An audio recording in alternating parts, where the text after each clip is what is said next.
Subscribe करें और bell दबाएं ताकि कोई खबर रह न जाए।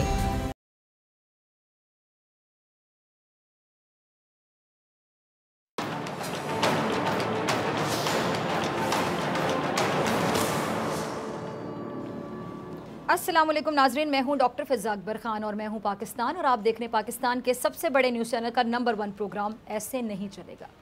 परेशानी हम देख रहे हैं कि बढ़ रही है, सूरत हाल संगीन होती हुई दिखाई दे रही है। पाकिस्तान के दुनिया के उन ममालिक की फ़हरिस्त में शामिल होने के आसार दिखाई दे रहे हैं जिनको कोरोना ने सबसे ज़्यादा मुतासिर किया। इस वक्त नाज़रीन पाकिस्तान में 82,000 से ज़ायद कोरोना के मरीज़ सामने आ चुके हैं। सही सुना आपने, 82,000 से ज़ायद। अमवात की तादाद 1700 से भी बढ़ चुकी है, तजावुज़ कर चुकी है। गुज़िश्ता रोज़ की अगर मैं बात करूँ तो मुल्क में अब तक के एक रोज़ में सबसे ज़्यादा 4,000 से ज़ायद तादाद, सुन लें, 4,000 से ज़ायद नए केसेस रिपोर्ट हुए हैं और 78 अमवात का इजाफा भी हुआ है। डॉक्टर्स ने तो पहले भी खबरदार किया था और आप तमाम लोग सुन भी रहे थे कि डॉक्टर्स ने पहले से खबरदार कर दिया था कि मई और जून के महीनों में अगर हुकूमत और अवाम की जानिब से जिम्मेदारी का मुजाहरा ना किया गया तो सूरत हाल तशवीशनाक हो सकती है, जो कि हो रही है, अब दिखाई भी दे रही है। ये ज़रा डॉक्टर्स का क्लिप मुलाहिजा कीजिए। डॉक्टर्स के बार बार खबरदार करने के बावजूद सबसे ज़्यादा अवाम की जानिब से गैर जिम्मेदारी का मुजाहरा देखने को मिला। सूबाई हुकूमतें हों या फिर वफाकी हुकूमत, दबाव के बावजूद कोशिशें करते रहे, लेकिन बेहतियाती और गैर जिम्मेदारी ने इस बीमारी को पाकिस्तान में वबा की शक्ल दे दी। फरवरी और मार्च में पाबंदियों और लॉकडाउन की वजह से कोरोना कंट्रोल में रहा, लेकिन मई में लॉकडाउन में नरमी ने और SOPs के तहत जो कारोबार है वो करने की जो इजाज़त मिली, इसके बाद ये तादाद तशवीशनाक हद तक बढ़ गई है, जिसका सिलसिला अफसोस के साथ कहूँगी अब भी जारी है। मुल्क में कोरोना के पहले जो केस है जी, वहाँ से लेके पहले दिन से अगर मैं बात करूँ 31 मार्च तक केसेस तकरीबन आपको याद होगा 2000 तक थे। जो पहला केस था वहाँ से लेके 31 मार्च तक 2000 तक थे। अप्रैल के आखिर की बात करूँ तो ये तादाद 16,000 से भी बढ़ चुकी थी और मई में एक ही माह के अंदर 56,000 से ज़ायद केसेस का इजाफा और जून में ये सूरत हाल मज़ीद बदतर हो गई। सिर्फ 2 दिन के अंदर 7,000 नए मरीज सामने आ चुके हैं और यही सूरत हाल कोरोना से होने वाली अमवात की भी है। सिंध की बात करूँ तो सिंध में कोरोना के मरीज़ों की तादाद 32,000 से भी बढ़ चुकी है, ज़ायद हो चुकी है।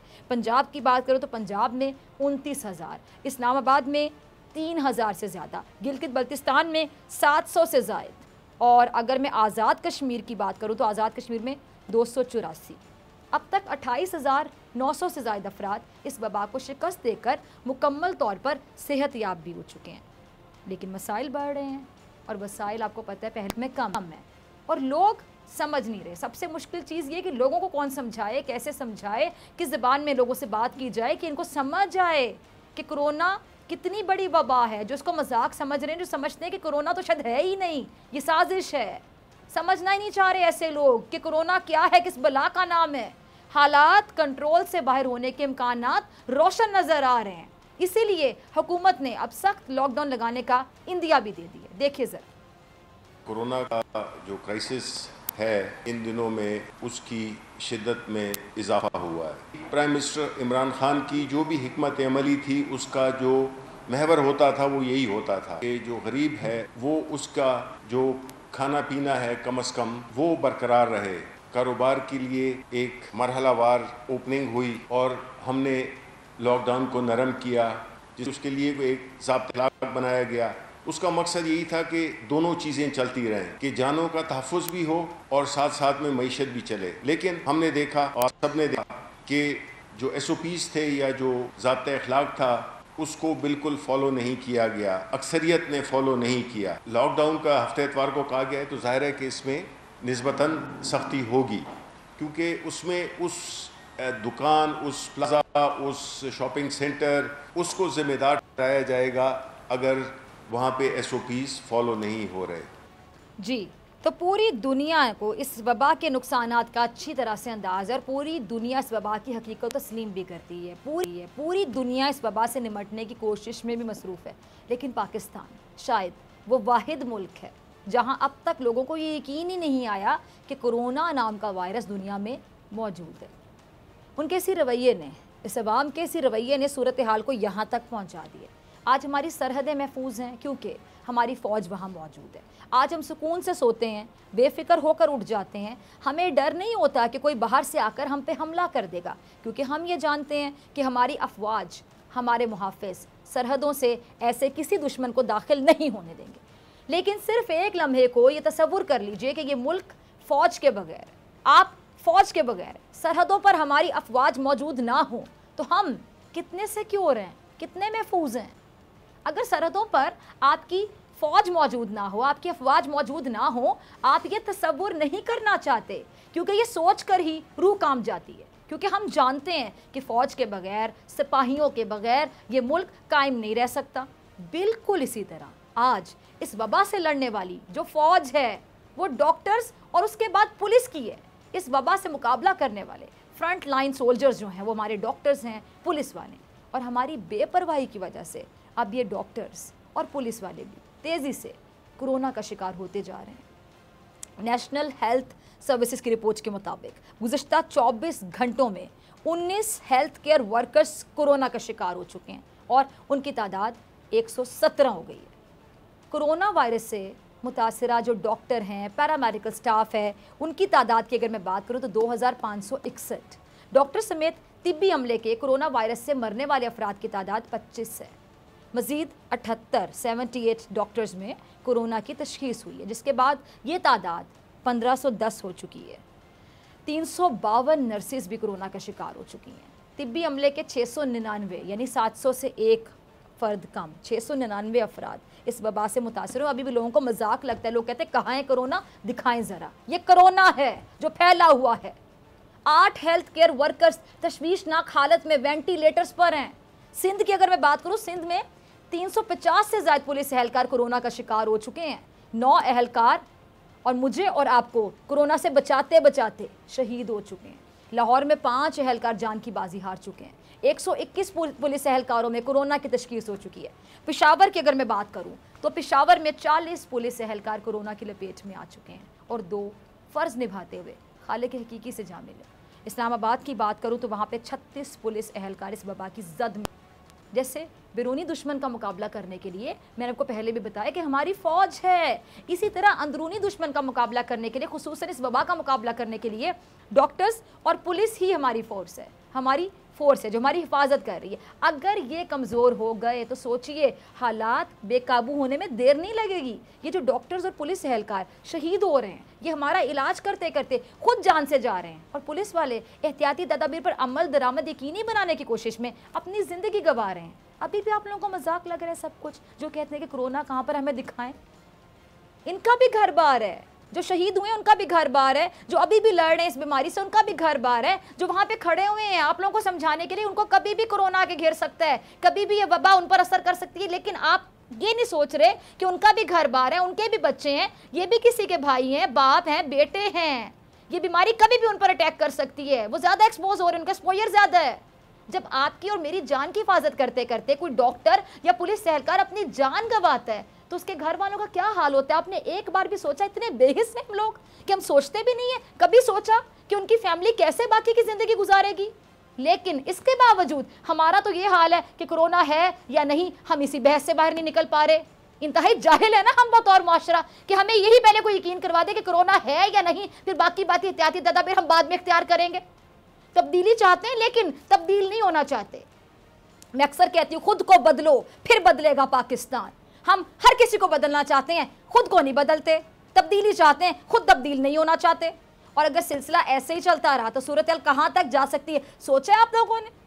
इसी पे बात करती हूँ आज। प्रोग्राम में मैंने दावत दी मोअज़्ज़िज़ मेहमानों को जो मेरे साथ मौजूद हैं। पाकिस्तान मेडिकल एसोसिएशन के सेक्रेटरी जनरल डॉक्टर कैसर सजाद साहब, आप अक्सर इनको टीवी स्क्रीन पर देखते हैं, हमारे प्रोग्राम में भी बार बार आ चुके हैं, बहुत बार आ चुके हैं। बहुत शुक्रिया डॉक्टर साहब आपने ज्वाइन किया। और CCPO लाहौर किसी तारुफ के मोहताज नहीं, जुल्फ़िकार हमीद साहब, वो भी हमारे साथ मौजूद होंगे। सर आपका भी बहुत शुक्रिया ज्वाइन करने के लिए। जुल्फ़िकार साहब, पहला सवाल मैं आपसे पूछूंगी, पुलिस को ज़्यादा मुश्किलात अगर मैं आपसे जानना चाहूँ तो कहाँ से आ रही हैं, किस समत से आ रही हैं, और हुकूमत के पास वसाइल ना होने की वजह से, या फिर आप कहेंगे कि अवाम का जो एक गैर जिम्मेदाराना रवैया जिसके बारे में मैं अभी भी बात करी थी कि वो कहते हैं जी कोरोना हमें दिखाएं तो हमें पता चले कि कोरोना है, वरना ये तो साजिश है। तो आप ज़रा बताइएगा डिटेल में कि ज़्यादा मुश्किलात आपको किस तरफ से आ रही हैं? बहुत शुक्रिया। आपको पता है कि जब से पाकिस्तान में और पूरी दुनिया में ये कोरोना का इशू पैदा हुआ है तो हम लोग मुसलसल यही कहते रहे हैं कि इसके ऊपर बहुत ज़्यादा प्रोएक्टिवली आवाम को कोऑपरेट करने की ज़रूरत है, क्योंकि ये इंडिविजुअली या डिपार्टमेंट वाइज सिर्फ ये नहीं हो सकेगा और पूरी दुनिया का तजर्बा हमें यही बता रहा है। और ये बात अब बहुत खुल के रोज़े रोशन की तरह आप सबके सामने वाज़ेह हो चुकी है कि जो लोग इसमें फ्रंट लाइन में हैं, जिनमें पुलिस और डॉक्टर्स हैं, तो बहुत नुकसान इसकी वजह से उठा रहे हैं। और वो नुकसान इसलिए उठा रहे हैं कि वो आवाम की हिफाजत के लिए दिन रात फ्रंट लाइन में खड़े हैं। और लॉकडाउन के दौरान उसकी राशन डिस्ट्रीब्यूशन में, सास कैश प्रोग्राम में, उनको लोगों को SOPs की इम्प्लीमेंटेशन में हर जगह पे पुलिस ने अपना ये जो फ़र्ज़ है वो अदा किया। और उसकी वजह से ज़ाहिर एक्सपोजर जब भी इसमें ज़्यादा होगा तो जितना एक्सपोजर ज़्यादा है उतना ये रिस्क ज़्यादा है। जितना आपका एक्सपोजर बढ़ता है उतनी आपकी वायरल इन्फेक्शन होने का बिल्कुल इम्कान ऐसा ही ज़्यादा है। बढ़ता है। यानी जान हथेली पे रख के खड़े हुए ना यहाँ पे लोगों को शऊर देने के लिए, लोगों की हिफाजत करने के लिए। जी एग्जैक्टली, आपने बिल्कुल ठीक कहा। और उसकी वजह से अब चूंकि ये बार बार एक्सपोज हो रहे हैं, इसमें वायरल लोड का भी बहुत इशू होता है कि अगर कोई आदमी एक वायरल लोड को बार बार एक्सपोज होता रहेगा तो उसकी जो पॉसिबिलिटी ऑफ गेटिंग इन्फेक्टेड बढ़ती जाती है। और इसमें एक एडिशनल कॉम्प्लिकेशन ये भी है कि चूंकि हमारे लोग वही ड्यूटी कॉन्स्टेंटली कर रहे हैं, वायरल लोड भी उन पर ज़्यादा है। फिर ऐसे लोग जिनके को केसेस ऐसे हों, जैसे फॉर एग्जांपल अगर किसी को कोई साथ कोमॉर्बिडिटी जिसको कहते हैं कोई और बीमारी साथ हो या एज ज़्यादा हो, तो उसकी वजह से भी इशू हो रहा है। और अब ये इशू हमें काफ़ी ज़्यादा फेस हो रहा है। आपने देखा है कि पिछले दिनों में हमारे लाहौर पुलिस ने बहुत हम कुर्बानियाँ दे रहे हैं और हमारे लोग इससे, हमारे इस वक्त भी आज एज वी स्पीक 118 लोग पॉजिटिव हैं, हम 5 लोग हमारे शहीद हो चुके हैं, 78 हमारे रिकवर हो चुके हैं। और ये नंबर हर रोज़ हमारे लिए बढ़ रहा है। उसकी वजह से नेचुरली आप खुद अंदाज़ा लगा सकते हैं कि जब एक घर में ये कोरोना आता है, ये सिर्फ ये चंद 100 लोग नहीं हैं, इन सबकी फैमिलीज हैं। हर फैमिली में उनके पेरेंट्स भी हैं, उनके बहन भाई हैं, उनके बच्चे हैं, तो उनके लिए ये कंसिडरेशन भी बड़ी इंपॉर्टेंट है। फिर इसका एक बहुत बड़ा असर इस चीज़ पर होता है कि उनके मोराल पे इसका असर, कि आप अपने साथी के बारे में देखें कि उसका ऐसे हुआ, तो उसका आप देखें कि क्या इम्पैक्ट उन लोगों पे होता है। तो जो लोग ड्यूटीज़ पर खड़े हैं उनके लिए ये बहुत बड़ी कंसिडरेशन है कि वो इस सूरत हाल में अपनी जान हथेली पे लेके खड़े हैं। तो अगर इस सिलसिले में उनकी हम स्पेशल केयर ना करें और इस सारे के बावजूद अगर आवाम SOPs को फॉलो ना करे और ऐसे कोरोना का स्प्रेड हो, तो नेचुरली सबसे ज़्यादा एडवर्सिटी इफेक्ट जो है वो हम लोग हो रहे हैं एज ए डिपार्टमेंट। तो हमें इस पर बहुत ज़्यादा कोऑपरेशन की ज़रूरत है, आवाम की, लोगों की। उनको ये बहुत ज़्यादा हम बार बार अपील करते रहे हैं। मैंने हर लम्हा बार बार यही अपील लोगों से हर स्टेप एंड स्टेज पे की कि आप लोग इस पे अपना भी ख्याल करें। इसी में आपकी भी भलाई है, इसी में आपकी वेलफेयर है, इसमें आपकी और आपकी। अच्छा जुल्फिकार साहब, सॉरी मैं आपकी बात काट रही हूँ, मैं आपकी बात सुनना चाह रही थी पूरी डिटेल में। ज़रा ये बता दीजिएगा, आपने अभी SOPs की बात की और आपने कहा बार बार आप भी कह रहे हैं, तमाम लोग कह रहे हैं, मीडिया बार बार कह रहे हैं, डॉक्टर्स बार बार कह रहे हैं, लेकिन लोग सीरियस नहीं ले रहे। SOPs के हवाले से मैं अगर पूछना चाहूँ कि अमल दरामद करवाने में आपका डिपार्टमेंट, जो पुलिस डिपार्टमेंट है, वो किस हद तक कामयाब हुआ है? या लोगों से जो आप खुल के बताएं कि कितने % आवाम है जो ताउन कर रही है, कितनी परसेंटेज है जो बिल्कुल भी नहीं समझ रही? रमजानुल मुबारक में SOPs लॉकडाउन में बड़ी अच्छी इम्प्लीमेंट हुई और उसको हर किसी ने अप्रिशिएट किया और सबने कहा कि हमने without any excessive use of force और बड़े अच्छे तरीके से लोगों को समझा के, उनको गाइड करके और उनको ये बता के कि आपके लिए ज़रूरी है, उस पर अमल दरामद बड़ा अच्छा करवाया। और उसमें हमने 2.5 लाख से ज़्यादा लोगों को रोड पे रोका, उनको ब्रीफ किया, उनको बताया कि आप लोग मास्क भी पहने, बाहर गैर ज़रूरी ना निकलें। और वो हमारा बड़ा अच्छा वो मरहला रहा, लोगों ने उसको अप्रिशिएट भी किया। लेकिन अब जैसे लॉकडाउन जो है वो जैसे लूजन अप हुआ है, तो उसकी वजह से जाहिर है ईद से पहले बाजारों में आमदोरफ्त और बाकी जो आपने देखा कि हर तरह की जो वो ओपन हुई है, उसकी वजह से जो ये सडन सर्ज आई है, तो वो हमारे जो पुलिस के मुलाजमीन हैं उनके लिए भी उसका एडवर्स इफेक्ट ज़्यादा आया है। अभी भी अब जो एज वी स्पीक, तो अच्छा जुल्फिकार साहब, मैं आपकी बात से एक बात निकालूंगी, मैं डॉक्टर साहब आपकी तरफ आती हूँ। जुल्फिकार साहब, आपने जो बाजारों की बात की, मार्केट्स की बात की, ऐसी बातें भी सामने आई थी, जरा आप बता दीजिएगा इसकी हकीकत क्या है कि जब लॉकडाउन था दुकानें बिल्कुल बंद थी, तो दुकान इस तरह की बातें सामने आई कि पुलिस वाले पैसे लेकर वो आधा शटर उठा देना, इस तरह की बातें आप आपके नॉलेज में भी आई होंगी, इसकी हकीकत क्या, ज़रा ये भी वाजे कर दीजिए। इंक्वायरीज भी करवाई और जहाँ पे ये हुआ वहाँ पे उनके खिलाफ एक्शन भी लिया, बट ये है कि वो सिर्फ चंद इंस्टांसेस थे। रिमेनिंग केसेस में जब तक लॉकडाउन चल रहा था तो वो इफेक्टिवली चल रहा था। अब जिस वक्त वो एज अ पॉलिसी जाहिर है उसको लूजन अप किया गया है, तो उसके बाद तो ये जो आप देख रहे जो हैं पुलिस वाले मतलब पुलिस डिपार्टमेंट में रहते हुए एसओपीज का खुद भी ख्याल ना रखें और आप कह रहे हैं उनके खिलाफ एक्शन भी लिया गया, इंक्वायरीज भी की गई, ऐसे लोग डिपार्टमेंट का नाम कितना बदनाम करते हैं? जी वो जाहिर है, अगर कोई ऐसा आदमी, जैसे मैंने कहा चंद लोग हमेशा ऐसे केसेस में कभी कभी हो जाता है महकमों के अंदर, लेकिन by and large I would say 95% बहुत अच्छा लोगों ने काम किया एज ए डिपार्टमेंट, हमारे सब लोगों ने, और मेजॉरिटी जो है उन्होंने बड़ी अच्छी इम्प्लीमेंटेशन भी इस पर कराई। जो चंद लोग हैं उनको जाहिर है हम उन पर एक्शन भी लेते हैं, और वो जो हुआ तो उसके बाद फिर उसके बाद सब्सिक्वेंटली कुछ शिकायत नहीं आई।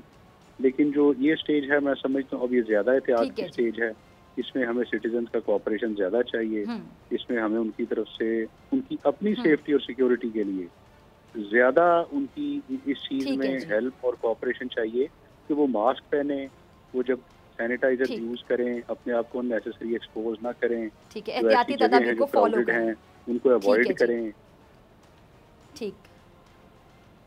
ठीक है जुल्फिकार हमीद साहब, बहुत शुक्रिया आपके वक्त के लिए। अब डॉक्टर साहब मैं आपकी तरफ आना चाहूँगी। डॉक्टर साहब आप तो पहले से कह रहे हैं, डॉक्टर्स तो बारहा ये कह रहे हैं, डॉक्टर्स बार बार मीडिया पे आकर कह रहे हैं कि मई और जून में कोरोना शिद्दत इख्तियार कर जाएगा, और इसके बावजूद इतनी बेहतियाती। अब आपको कसूरवार कौन दिखाई देता है? सिर्फ आवाम दिखाई देती है या हम लोग, हम भी तो उसमें शामिल है ना? अगर हुकूमत की हम बात करते हैं, आप भी समझा रहे हैं, मीडिया भी समझा रहे हैं, यानी हम लोगों को समझाना नहीं आ रहा, हम तो समझाए चले जा रहे हैं या आवाम ही नहीं समझना चाह रही?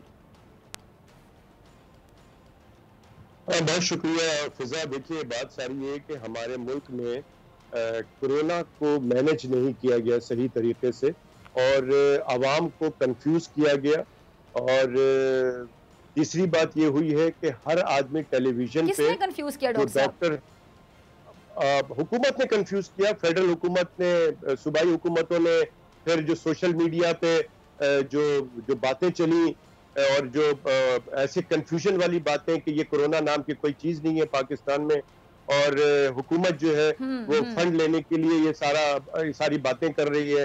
फिर ये कहा गया है कि जी अस्पताल मत जाना वरना वहां पे कोरोना का केस बना के आपको वेंटिलेटर पे डाल देंगे। बहुत सारी आपको सब पता है सारी बातों का, तो ये कंफ्यूजन रही। उसके बाद हमारी हुकूमत को जो मैं जिम्मेदार, अभी आज मैंने किसी से सुना, डॉक्टर साहब आप भी हैरान होंगे, मुझे इतनी हैरानी होती है ऐसे लोगों पे कि लोग इस तरह की बातें कैसे कर जाते हैं। डॉक्टर मसीहा होते हैं, आप तक बड़ी जल्दी पहुंचती होंगी बातें क्योंकि आप प्रैक्टिस करें। इस तरह की बात कीजिए, अब जो हॉस्पिटल में जाते हैं तो कोरोना का पेशेंट आपको बना दिया जाता है और कोई टीका लगा दिया जाता है कि बंदे की डेथ हो जाती है। आप ये बातें सुनते हो, इंसान सर पकड़ के बैठ जाता है कि आप खुदा का खौफ करें। डॉक्टर अपनी जान हथेली पे रख के आपको बचाने के लिए वहां पे जा रहे हैं, जॉब कर रहे हैं वो, और उनको कितना एक्सपोजर होता है, वो बीमारी घर लेकर आ सकते हैं, घर वाले कितने इफेक्ट हो सकते हैं, और आप डॉक्टर्स के बारे में ऐसी बातें कर रहे हैं। कौन इस तरह की बातें फैला रहा है, क्यों फैला रहे हैं? बतौर मुआशरा कितने नेगेटिव हो गए हम लोग। मैं समझता हूं कि इस मुल्क के अंदर जो एक जुमला आया था नामालूम अफराद, ये नामालूम अफराद जो है ये भी एक दहशत गर्दी है कि आप लोगों को किसी न किसी बहाने घर पे रखें और वो इलाज के लिए अस्पताल ना जा सके। ये और लोगों को जितनी भी प्रॉब्लम होती रहे, सांस रुक रहा हो, प्रॉब्लम हो रही हो, लेकिन वो डर गए, उनको डरा दिया गया है कि अपना टेस्ट कराने जाओगे तो कोरोना पॉजिटिव का टेस्ट मिलेगा, फिर आपके सारे घर वालों को ले जाएंगे। तो ये चीजें इसलिए की जा रही हैं ये कि ताकि लोग डर जाएं और कोरोना की फिक्र ही ना करें, लोग बिल्कुल कहें कि कुछ नहीं। यही वजह है कि तो डॉक्टर साहब जिनका भी नेगेटिव आता है उनका नेगेटिव क्यों आता है, ये लोग ऐसा ही सोच लें? देखिए बात सारी ये है कि मैं ये सोचता हूँ कि जो पॉजिटिव आया है तो वो तो एक खुशनसीब आदमी है, जो नेगेटिव आता है जिसका वो बदनसीब आदमी है, क्योंकि ये जो टेस्ट होता है नेगेटिव पॉजिटिव का, ये फॉल्स नेगेटिव और फॉल्स पॉजिटिव भी आता है।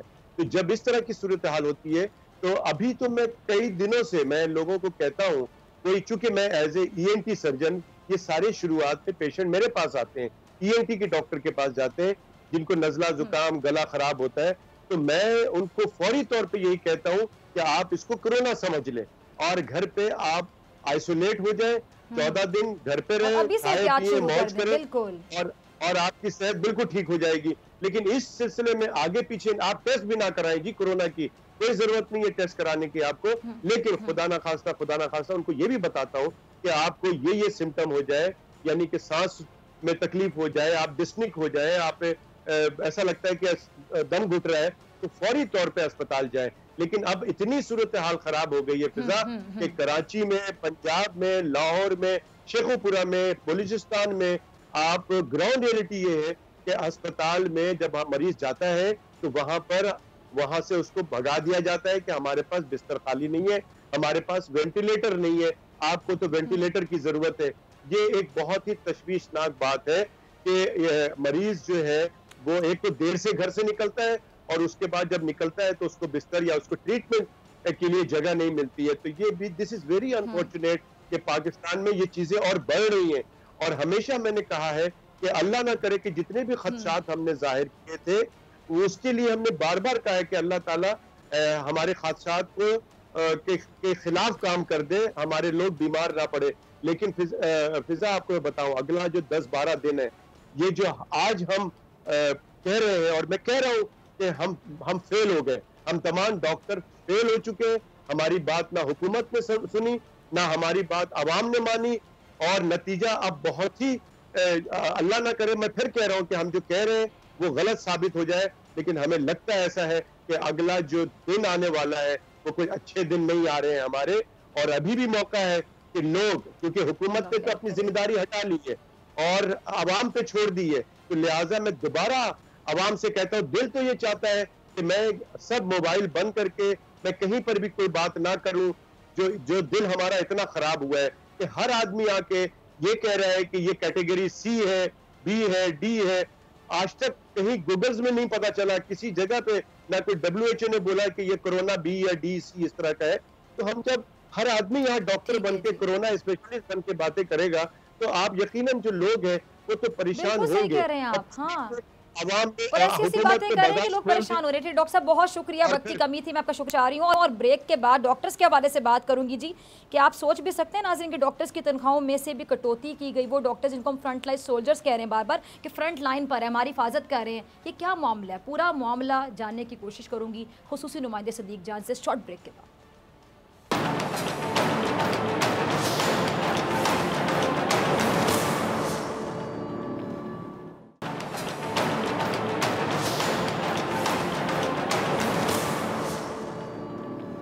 वेलकम बैक नाजरीन, आप देख रहे हैं ऐसे नहीं चलेगा। मैं हूं आपके साथ डॉक्टर फिज़ा अकबर खान। कोरोना से लड़ने वाले फ्रंट लाइन सोल्जर्स, जिनकी मैं बात करी थी ब्रेक से पहले, डॉक्टर्स और पुलिस, और बाहैसियत माशरा, बाहैसियत एक कौम, हमारे गैर जिम्मेदाराना रवैये की मैंने खुलकर बात की। लेकिन बात सिर्फ कौम की गैर जिम्मेदारी तक महदूद नहीं है।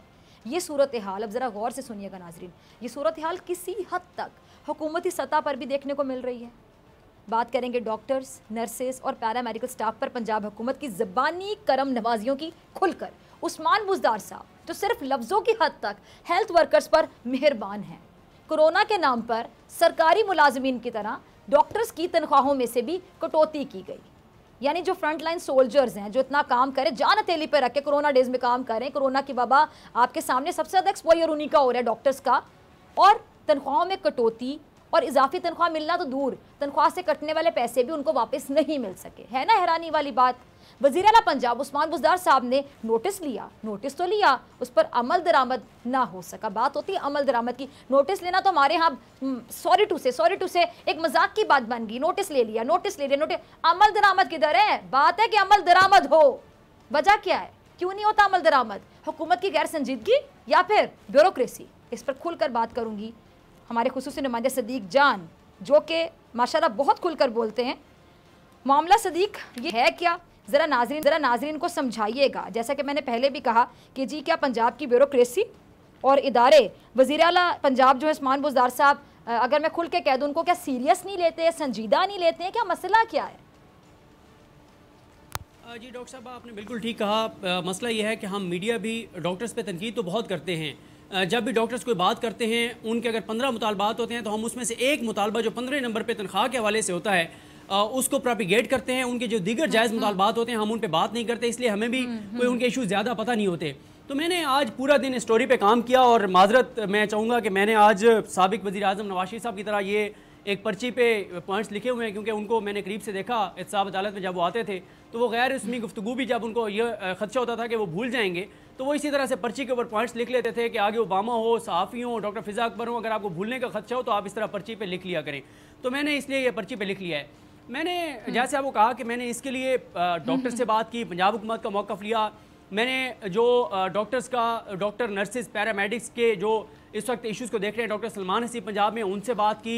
मैंने तकरीबन डॉक्टर साहब कोशिश की कि हर टीचिंग हॉस्पिटल में, मसलन मैं आपको बताऊँ DG खान में मैंने डॉक्टर फ़ारूक मलिक से बात की, मैंने सिंध में बात की, हैदराबाद में लियाकत यूनिवर्सिटी हॉस्पिटल में डॉक्टर मती रहमान साहब से बात की, बहावलपुर में डॉक्टर बासित मदनी साहब से बात की। मैंने कोशिश, बल्कि यहाँ पे इस्लामाबाद में डॉक्टर फजल रब्बी साहब, वो तमाम डॉक्टर्स जो इस वक्त फ्रंट लाइन पे लड़ रहे हैं या जो फ्रंट लाइन पे लड़ने वाले डॉक्टर्स हैं उनके जो नुमाइंदा हैं, मैंने कोशिश की कि उन सबसे बात करूं। सबसे ज़्यादा हमारा फोकस पंजाब पे इसलिए होगा कि इस वक्त सबसे ज़्यादा ज़ाहिर है डॉक्टर्स की तादाद पंजाब में है, सिंध में भी सूरत हाल उसी तरह की है जिस तरह की पंजाब में है, लेकिन पंजाब में मसला ये है कि हमारे वज़ीर आला पंजाब वसीम अकरम प्लस उस्मान बुज़दार साहब बड़ा क्रेडिट ले रहे थे कि जी मैंने डॉक्टर्स को इजाफी तनख्वाह दे दी। पहली बात तो यह है कि आवाम को नहीं बताया गया कि इसका क्राइटेरिया क्या रखा गया है। क्राइटेरिया जो मैं आपको इंतहाई अफसोसनाक बात बताऊं कि जो क्राइटेरिया रखा गया है, उस क्राइटेरिया के ऊपर जो इस वक्त सैकड़ों डॉक्टर्स जो कोरोना का शिकार हुए हैं और अल्लाह ताला उनके दर्जात बुलंद करे, जो शहीद हुए हैं डॉक्टर्स, वो भी उस क्राइटेरिया पे पूरा नहीं उतरते थे जो क्राइटेरिया पंजाब हुकूमत ने रखा है। वो क्राइटेरिया क्या है कि आपने एक माह में 84 घंटे ड्यूटी करनी है, लेकिन मसला यह है कि यहाँ पे ये चल रहा है कि 7 दिन के लिए आप ड्यूटी करते हैं, 14 दिन के लिए आपको क्वारंटीन कर दिया जाता है और उसके बाद फिर आप आते हैं तो 84 घंटे पूरे नहीं होते महीने में। दूसरा जो मसला है वो ये है कि ये जो अनाउंस किया गया, ये सिर्फ उन डॉक्टर्स के लिए किया गया जो कोरोना के वार्ड्स में काम कर रहे हैं। हालांकि इस वक्त पाकिस्तान के पंजाब का, पाकिस्तान में, पूरे पाकिस्तान में भी और पंजाब में भी, पंजाब का हर डॉक्टर, हर नर्स, हर पैरामेडिक्स, हर लैब टेक्नीशियन, इवन के हॉस्पिटल में वार्ड में काम करने वाला वार्ड बॉय, वार्ड में काम करने वाला स्वीपर तक जो वो रिस्क के ऊपर हैं। सबसे ज़्यादा रिस्क पे कौन होते हैं? अल्लाह ताला किसी को अस्पताल ना लेकर जाए, लेकिन हम देखते हैं कि इमरजेंसी में जितना रश होता है, आउटडोर में जितना रश होता है, सबसे ज़्यादा रश इन दो जगहों पर होता है। लेकिन ना आउटडोर के डॉक्टर्स और पैरामेडिक्स, नर्सेज, स्टाफ शामिल हैं, ना ही इमरजेंसी वाले शामिल हैं, ना ही दीगर वार्ड्स वाले शामिल हैं। मैंने जब पंजाब हुकूमत के लोगों से बात की तो उन्होंने कहा जी हमें भी ये फीडबैक आया था, तो हमने फिर दोबारा कहा है कि जी आप सिस्टम बनाएं कि हम सब डॉक्टर्स को दें, लेकिन अभी तक उसके ऊपर अमल दरामद नहीं हुआ। इजाफी तनख्वाह तो क्या मिलनी थी, डॉक्टर्स और नर्सेज, पैरामेडिक्स की जो तनख्वाहें काटी गई कोरोना रिलीफ फंड के नाम पर, वो वज़ीर आला पंजाब उस्मान बुज़दार साहब ने नोटिस लिया और जो आपने कहा वो 100% दुरुस्त कहा कि वज़ीर आला ने नोटिस लिया। ब्यूरोक्रेसी, सवाल है उन पर कोई असर हुआ हो, लेकिन मसला ये है हम ब्यूरोक्रेसी से नहीं पूछेंगे, हम पूछेंगे वज़ीर आला पंजाब साहब से, हम पूछेंगे हुकूमत से जो जिम्मेदार हैं। ब्यूरोक्रेसी अगर काम नहीं कर रही तो भाई कौन ये इनको ब्यूरोक्रेसी को किसने डील करना है? आप ये देखें, आज ही खबर आई कि जी प्राइम मिनिस्टर ने नोटिस लिया है कि चीनी क्यों महंगी हो गई है, आटा क्यों महंगा हो गया है। भाई अब प्राइम मिनिस्टर साहब, आपने पिछले 18 माह में 100 के करीब नोटिस लिए होंगे, आपकी नीयत ठीक है, आपके ऊपर किसी कोई सवाल नहीं उठाता, लेकिन आप अपनी हुकूमतों से पूछें, खासतौर पर KPK में और पंजाब में, कि अगर ब्यूरोक्रेसी वहाँ पे काम नहीं करी तो उससे किसने पूछना है। और मैं तो ये भी कहूँगा कि इमरान खान साहब को डॉक्टर्स के नुमाइंदों के साथ, नर्सेज, पैरामेडिक्स के नुमाइंदों के साथ बराह रास्त मिलना चाहिए। अच्छा, यही सवाल मैं पूछने जा रही थी सदीक, आपने मेरे दिल की बात कह दी कि वज़ीर आज़म इमरान खान साहब खुद डॉक्टर से, नर्सेज से, पैरामेडिक स्टाफ से, इनके नुमाइंदों से मुलाकात क्यों नहीं करते ना? दूध का दूध पानी का पानी हो जाएगा। उनके मसाइल हैं कि सामने बैठ के सुने तो सही। क्योंकि माजरत के साथ कहूंगी, मैं अक्सर कहती हूँ इमरान खान साहब की नीयत पे तो शक किया ही नहीं जा सकता। मुल्क से बहुत मोहब्बत करते हैं, बहुत ईमानदार हैं, ऑनेस्ट हैं, बहुत प्योर हैं, बहुत लॉयल हैं मुल्क के साथ। नीचे वाले जो हैं, मैं किसी का नाम नहीं ले रही, लेकिन नीचे वाले अक्सर ऐसे होते हैं कि नीचे वाले यहाँ तक बात पहुँचा नहीं पाते सही तरीके से। और दूसरा मैं कहती हूँ भला हो मीडिया का, कि मीडिया बहुत कुछ दिखा देता है, सब कुछ दिखा देता है, तो प्राइम मिनिस्टर साहब तक बात पहुँच जाती है। देखें ना, हम अगर ये चीज़ दिखा रहे हैं, अगर हुकूमत इसको टेकअप करेगी, इस पे अमल दरामद करेगी, तो ना आपको फ़ायदा होगा ना मुझे फ़ायदा होगा, फ़ायदा हुकूमत को होगा। देखें डॉक्टर साहब, मसला क्या है, पंजाब में नून लीग के दौर में दो चार हैं जी, मैं खुद इस बात का ऐनी शाहिद हूँ कि पंजाब में सबसे ज़्यादा अगर PTI को जब ये अपोजिशन में थे किसी ने सपोर्ट किया तो वो डॉक्टर्स थे। प्रिस्क्रिप्शन के ऊपर लिख कर देते थे कि अगर सेहत की सहूलियात चाहते हो तो अगले इलेक्शन में बल्ले पे मोहर लगानी है।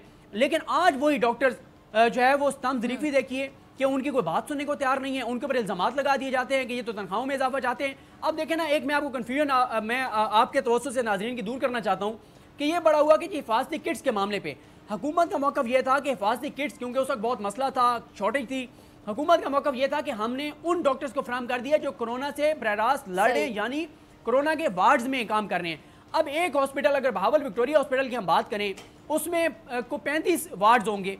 अब उस 35 वार्ड में एक वार्ड में आपने दे दिए, बाकी 34 वार्ड जो है, ओपीडी जो है, इमरजेंसी जो है, वहां पे जो आने वाला पेशेंट है किसी को नहीं पता कि वो कोरोना का मरीज है या नहीं है। कई जगहों पे ऐसे हुआ कि जब किसी मरीज की डेथ हुई, उसका जनाजा भी हो गया, फिर रिपोर्ट आई तो पता चला कि वो कोरोना पॉजिटिव था। सारे डॉक्टर्स भी क्वारंटीन हो गए, उन डॉक्टर्स में भी। और सबसे एक इशू उठा, एक और बात करके फिर मैं आखिरी पॉइंट पे आऊंगा कि डॉक्टर्स जो हैं, इनको सुप्रीम कोर्ट ने साबिक चीफ जस्टिस मियां साकिब निसार साहब के दौर में हुकूमत को कहकर कुछ डॉक्टर्स की तनख्वाहें इसलिए बढ़वाई गई थी कि ब्रेन ड्रेन हो रहा है, हमारे डॉक्टर्स यहाँ से बाहर जा रहे हैं, वहाँ पे लाखों रुपए इनको मिलते हैं, नुकसान आम पाकिस्तानियों को हो रहा है, बड़े लोग जो अफोर्ड करते हैं वो तो बाहर जाके इलाज कराते हैं। मसला तो आम पाकिस्तानी का है। इन डॉक्टर्स को रोकें पाकिस्तान में, इनकी तनख्वाहें बढ़ाएं, इनको फैसिलिटेट करें। उस वक्त जो कमिटमेंट की गई थी, तो बाहर क्यों जाते हैं ना, ये भी तो वजह आपने खुद ही जवाब दे दिया ना, बाहर क्यों जाते हैं? मुझे बताएं सदीक, बाहर कौन जाएगा अपना मुल्क छोड़ के, अपने वालिदैन को छोड़ के? बड़े लोग, इनके बीवी बच्चे यहाँ पर होते हैं, वालिद बाहर होते हैं, क्यों जाते हैं? आपको भी पता है, अच्छी नौकरी के लिए, पैसों के लिए। मिले ना मुल्क में फैसिलिटीज़, अच्छी नौकरियाँ मिले। यहाँ पे आपको पता है हमने प्रोग्राम किया था कि अब सिंध की बात मैं कर लेती हूँ, चले पाकिस्तान है, सिंध है, पंजाब है, जहाँ की बात करें, पाकिस्तान की बात करेंगे कि एमफिल पास स्टूडेंट्स बेचारे मास्टर्स की डिग्री रखने वाले खाकरोब की नौकरी के लिए अप्लाई कर रहे थे। बताएं, फिर इस तरह के लोगों को जो मौका मिलेगा क्यों नहीं जाएंगे बाहर? चाहे डॉक्टर हो, चाहे एमए पास हो, चाहे एमफिल हो, चाहे पीएचडी हो। आप दुरुस्त कह रही हैं। देखें, कोरोना के लिए जो मुख्तस हॉस्पिटल है, उसमें भी जो पूरे हॉस्पिटल, उसमें डीएमएस जो है, दीगर स्टाफ है, इंतजामिया, उनको भी इसमें शामिल नहीं किया गया। अब ये हुकूमत की जानिब से कहा जा रहा है कि हमने कह दिया है, लेकिन ब्यूरोक्रेसी ठंड पर गए में। इडहाक के ऊपर जो डॉक्टर्स गुजरात में भर्ती किए गए, मुझे बताया गया कि गुजरात में भी डॉक्टर एहतशाम साहब ने बताया कि वहाँ पे भी जो है वो कोई उनको अभी तक तनख्वाहें भी नहीं मिली। चिल्ड्रन हॉस्पिटल में डॉक्टर आके मुल्गानी साहब ने जो डिटेल्स शेयर की लाहौर में, वहाँ जो इक्विपमेंट और किट्स का सूरत हाल है वो भी बड़ी तशवीशनाक है।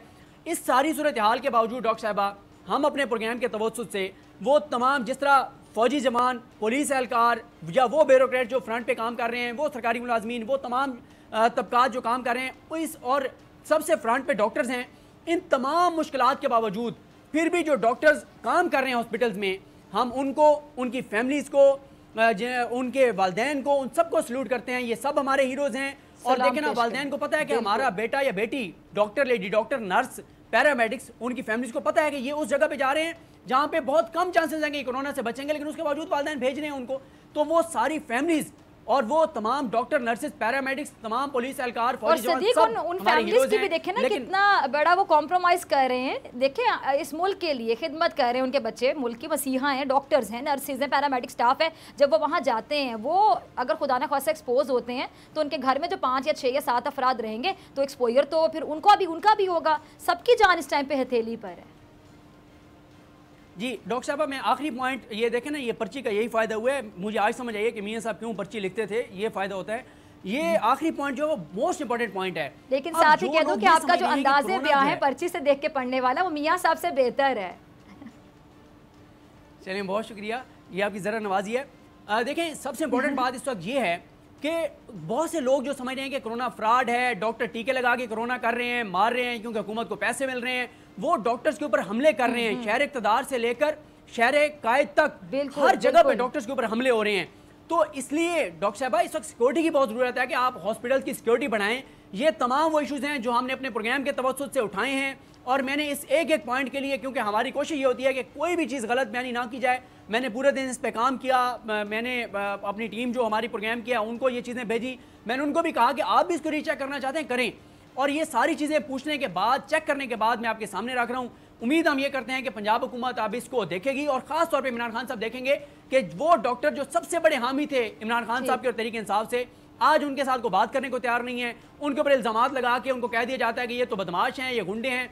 देखें, अल्टीमेटली अच्छा, अफसोस के साथ कहूंगी मुझे ब्रेक पे भी जाने से ब्रेक से आने के बाद हमने तो बात करनी है जो खादिम आला कहलवाते हैं, लेकिन मैं ब्रेक पे जाने से पहले ये ज़रूर कहूँगी और आती है आपसे इस पर जवाब भी लूँगी कि हमारे यहाँ जो जितनी भी हुकूमती शख्सियात हैं, बहुत सी शख्सियात ऐसी, किसी का नाम मैं क्या अलग से लूँ, कि उन लोगों को ड्रामास पे ये जो अर्तुगल गाजी है इसके बारे में डिस्कशन करने से, ट्वीट्स करने से फुर्सत ही नहीं मिलती। हमारे मुल्क में कितने मसाइल हैं, फिर ये बात शुरू कर देते हैं, अरे मैं तो वफाक की बात करूँगा ना, सूबे की बात क्या करूँगा, पंजाब की बात है तो सिंध की बात क्या होगी, 18वीं तरमीम आ जाती है दरमियान में, क्योंकि बेसिक मसाइल को निगलेक्ट करना है, इग्नोर करना है, वहाँ पर अर्तुगल गाजी पर बहस होती रहेगी। अफसोस के साथ कहूँगी। ब्रेक के बाद मिलते हैं।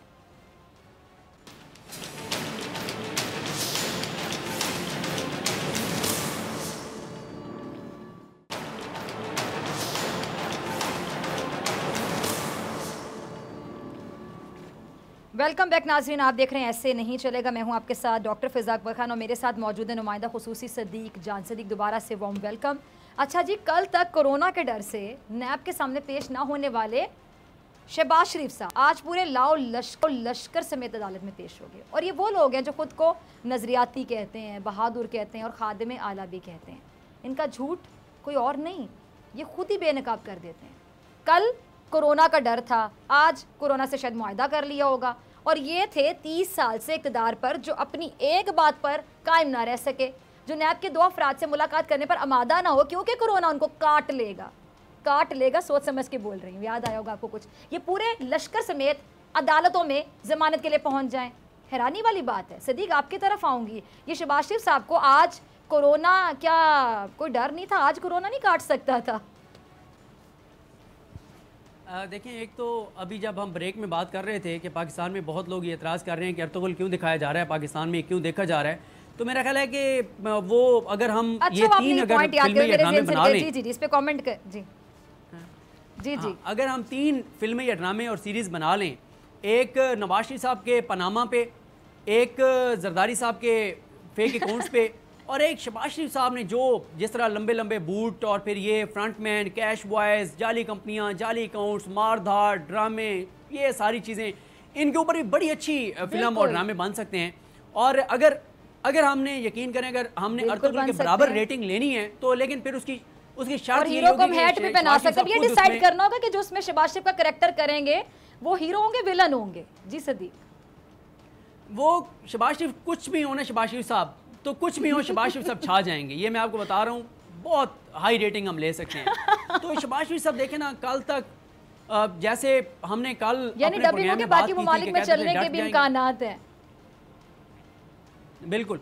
और वो जो कहते थे लड़ जाएंगे, डट जाएंगे, पीछे नहीं हटेंगे, फिर साबित किया उन्होंने कि छुप जाएंगे, भाग जाएंगे, हाथ नहीं आएंगे। और वो जैसे था कि पंजाब नहीं जाऊंगी, इनका था कि नैब नहीं जाऊंगा। तो शहबाज शरीफ साहब देखें, 2 अफसरान के सामने पेश नहीं होते थे कि मुझे कोरोना हो जाएगा, और आज सैकड़ों लोगों के जुर्मट में ग्लव्स नहीं पहने हुए, चलो मास्क तो पहना हुआ था, ग्लव्स नहीं पहने हुए, और जिस तरह से वो आए, और मैं तो हैरान हो रहा था, कुछ लोग तारीफ़ें कर रहे थे कि शहबाज शरीफ साहब छा गए हैं, जिस तरह उन्होंने मज़ाहमत की है। कौन सी मज़ाहमत की है भाई? इसको मज़ाहमत कहते हैं आप? मतलब ये तो बुज़दिली है इंतहा की। और देखें, कल भी आज भी कुछ लोग जो हैं जिनकी तारीफें, आपको उसका भी बैकग्राउंड पता है कि वो तारीफें क्यों करते हैं? हाँ, जाहिर है, वो तो हर चीज़ का क्रेडिट नून लीग को देते हैं ना। वो कहते हैं शहबाज शरीफ गिरफ्तार हो जाएं तो भी नून लीग को फ़ायदा, ना हो तो भी नून लीग को फ़ायदा, नवाज शरीफ जेल में हो तो भी नून लीग को फ़ायदा, जाती उम्रा में हो तो नून लीग को डबल फ़ायदा, लंदन चले जाएं तो 3 गुना फ़ायदा।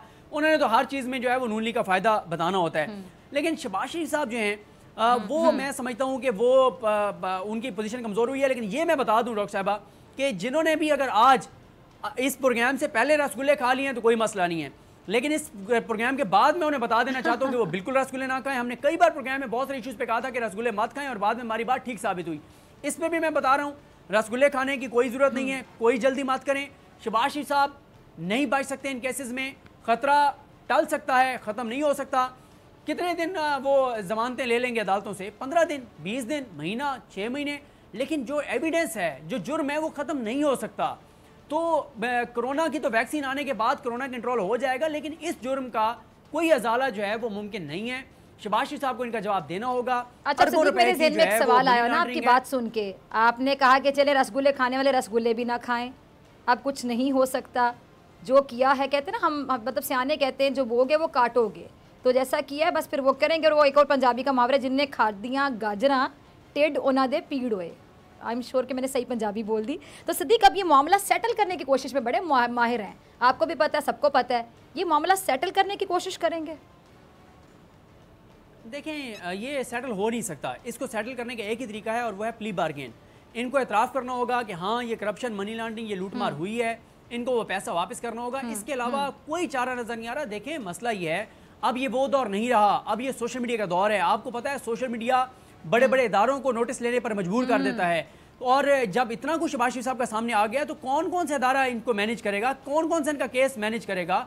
इनके इतने केसेस हैं, इतनी मनी लॉन्ड्रिंग है, इतनी करप्शन है, इतनी दो नंबरियाँ हैं, आप किस किस को मैनेज करेंगे? तो मेरा नहीं ख्याल कि मैनेज करना कोई इतना आसान है। शहबाज शरीफ साहब को रियायतें मिल सकती हैं, ढील मिल सकती है, लेकिन शहबाज शरीफ साहब के ये केसेस ख़त्म नहीं हो सकते। इनका उनको जवाब देना होगा, इनके बच्चों को जवाब देना होगा। जब सारी ट्रांजैक्शन मिल जाएं, जब चेक सामने आ जाएं, जब ठेकेदार सामने आ जाएं, जब पैसा जमा कराने वाले सामने आ जाएं, जब छोटे छोटे मुलाजमीन सामने आ जाएं जिनके अकाउंट्स में करोड़ों की ट्रांजैक्शन हों, जिन्होंने बाहर कभी नहीं गए, उनके नाम पे टीटीज आ रही हों, बीवियों की जायदादें उन पैसों से खरीदी गई हों, बच्चों के असासे सैकड़ों गुना उसी से बढ़ रहे हो, तो आप कैसे फिर 10 भैंसों वाली जस्टिफिकेशन नहीं मानी जा सकती? इसके इनको जवाब देना होगा। कब तक ये बचते रहेंगे? और यानी हम कह सकते हैं, सिद्दीक आपका लास्ट कमेंट चाहूंगी, यानी अब इनके पास खुद को डिफेंड करने के लिए, अपना दिफा करने के लिए कुछ भी नहीं है, कोई अल्फाज भी नहीं है जो ये बोल के खुद का दिफा कर सकें। बिल्कुल, मैं कल एक आपने वो लफ्ज़ कहा था वो नहीं कहूँगा, लेकिन उससे आगे मैं कह देता हूँ कि शहबाज शरीफ साहब का बचना मुश्किल ही नहीं बल्कि नामुमकिन है। ठीक है जी, वो जो लफ्ज़ है ना वो नाजरीन समझ गए होंगे। बहुत शुक्रिया सदीक जान आपकी बड़ी खबर के लिए, आपके तज्जिए के लिए। डॉक्टर फ़िज़ाक अकबर खान को दीजिए इजाज़त। आपसे मुलाकात होगी इंशाल्लाह कल सेम टाइम सेम चैनल, अगर ज़िंदगी ने वफ़ा की। अपना अपने प्यारों का बहुत ख्याल रखिएगा। अल्लाह निगहबान।